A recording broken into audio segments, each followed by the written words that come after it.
This year I started to review mobile phones and I bought over 30 of them with my own money. Like other YouTubers, I will give awards to the ones that I think did better than the rest. Starting by the camera, I think it is quite a clear winner. I would give it to Vivo X200 Pro. The phone has three sensors, an ultrawide, a wide, and a telephoto lens. The main and ultrawide lenses are pretty good. I shot very decent pictures with them, and what matters the most to me is that the result is very consistent. I don't remember taking any bad shots with it. Also, it has log footage, which is easy to color grade. It is one of the main features that makes the phone capable enough to replace your camera for at least some shots in a semi-pro setup like YouTube. But the real magic happens with the telephoto lens. The telephoto lens is almost as large as the main lens and can gather an insane amount of light. The result is stunning photos. I compared Vivo versus iPhone versus Galaxy, and Vivo was better in almost every aspect. The downside of the phone is the large camera housing on the back though, which may not be your cup of tea. So the Vivo X200 Pro would be my pick for the year's best camera. Usually I prefer the Sony Xperia phones when it comes to the camera, but this year I did not like the Sony Xperia 1 Mark VI camera when it comes to the telephoto lens. The reason I'm mentioning the Sony Xperia 1 Mark VI is because the next category is the battery life, and I'm going to give it to Sony Xperia 1 Mark VI. The phones that gave me an insane amount of battery were the Sony Xperia 1 Mark VI, iPhone 16 Pro Max, OnePlus 13, and Vivo X200 Pro.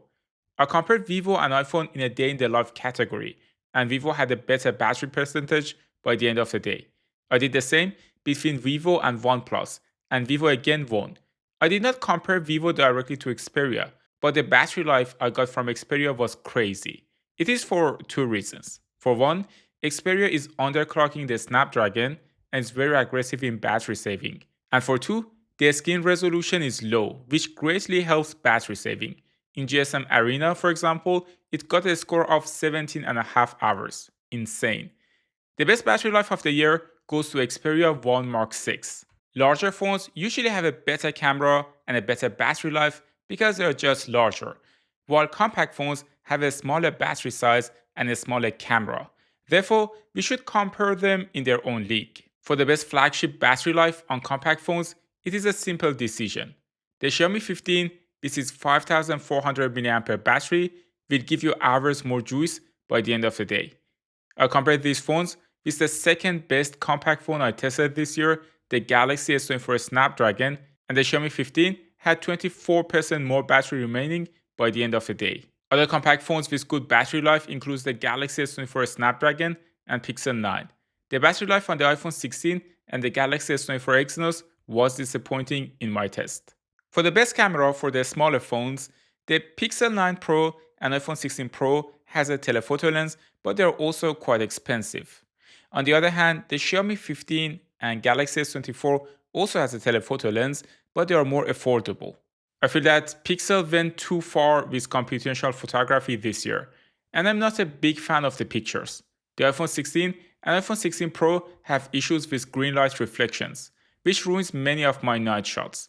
The Xiaomi 15 has Leica colors, but there's always a love-hate situation with them, as even the Leica Authentic mode produces slightly saturated colors.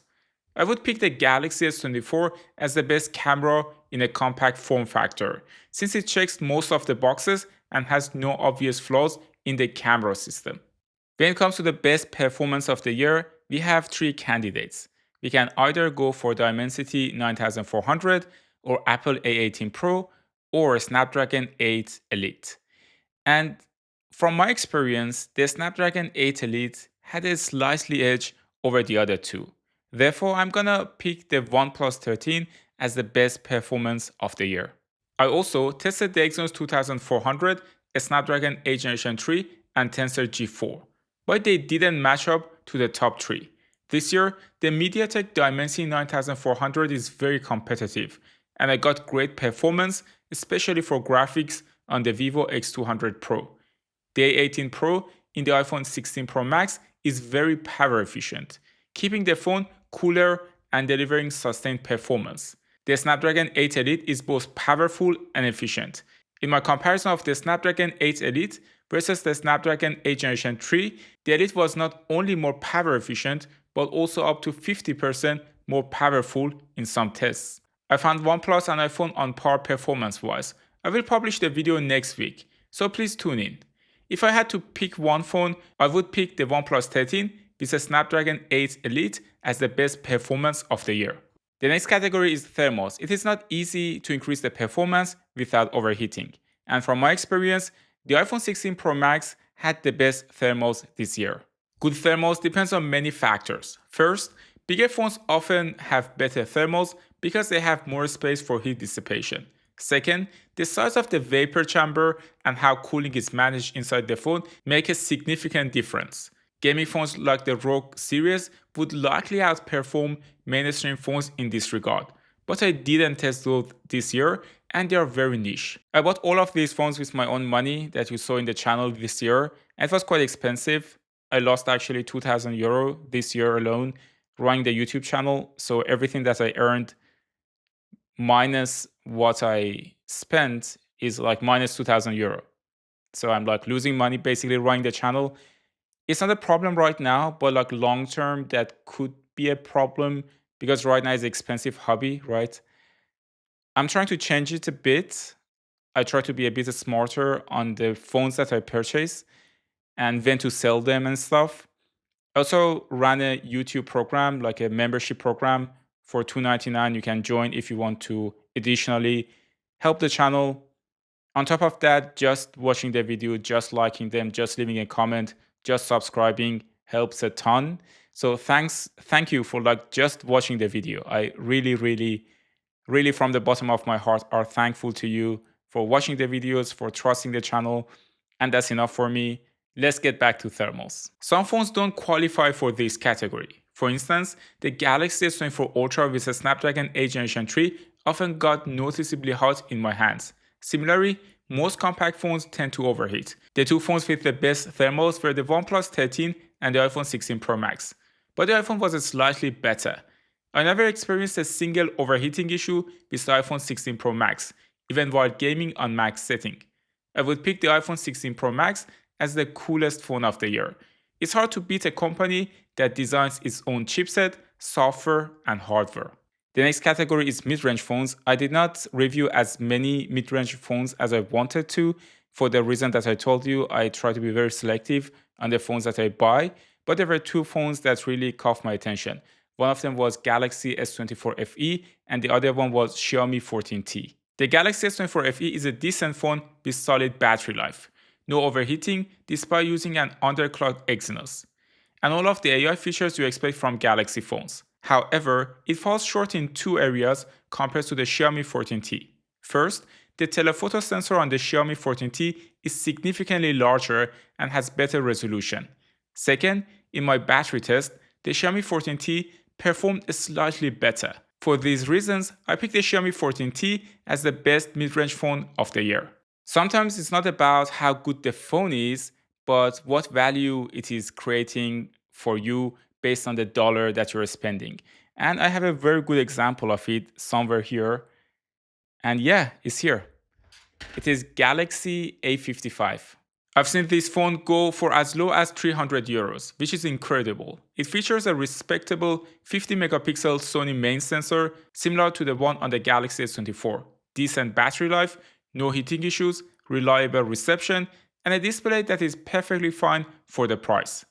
My work even gave me one for running Slack, Microsoft Teams, and other apps. It handled everything well, especially for the price. So for the best value for money phone in 2024, the clear winner is Samsung Galaxy A55. Most brands played it very safe this year, like Galaxy and iPhone and Xiaomi, but there was one brand that did a very big jump. I would call this category rising stars, and that would be between Pixel 8 to Pixel 9.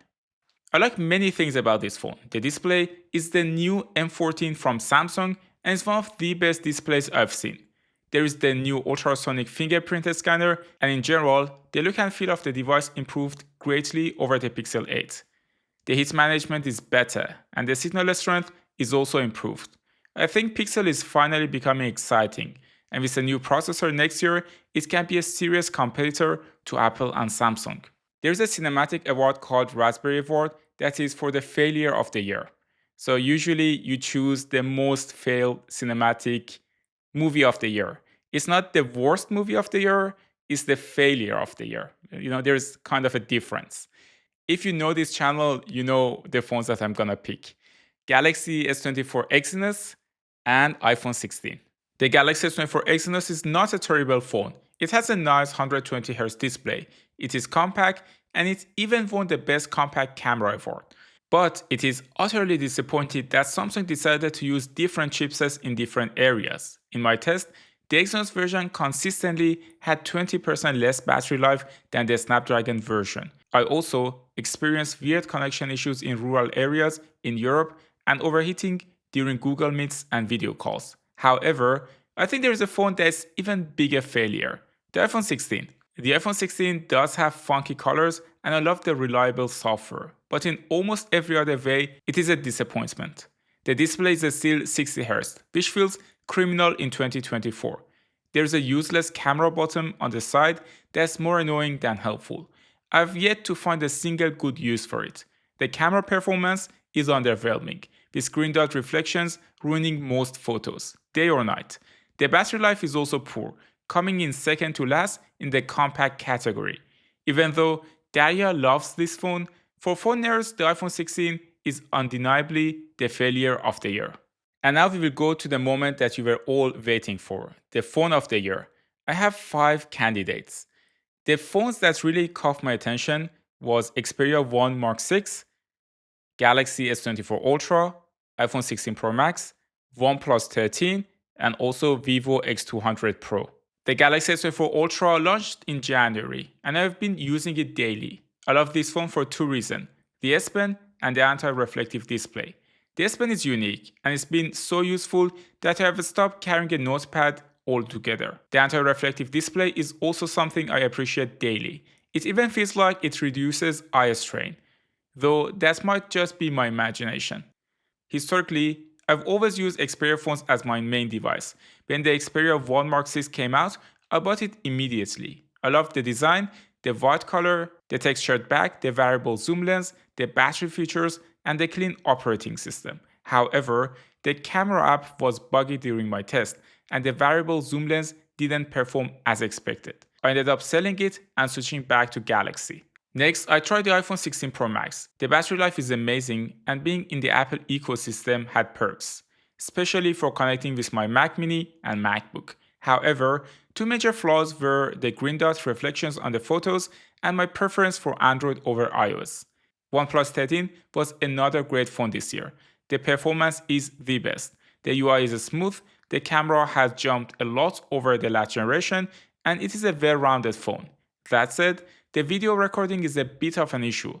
I was not a big fan of the quality, and it is restricted. You can't change the variable frame rate, and there is no 120 frames per second slow motion at 4K. Finally, there is the Vivo X200 Pro. In almost every way, it is better than the rest. It has the best camera, a display with better PVM, and longer battery life compared to the iPhone and Galaxy.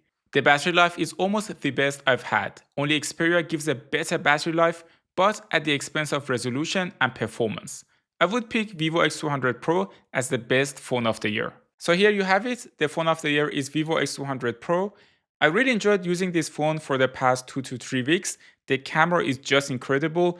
I'm actually working on a video right now to compare Vivo X200 Pro against the camera that I'm shooting right now with. I will publish it soon, so subscribe to not miss that video. Again, I want to thank you all for this incredible year. It was fantastic. What an adventure. I want to stay here with you for the next year too. Thanks for your support. If you enjoyed this video, I did a comparison of all the compact phones of 2024. There was a separate award also going on there. You can watch that video next. Thanks for tuning in to Tecmo, and I will see you in the next one.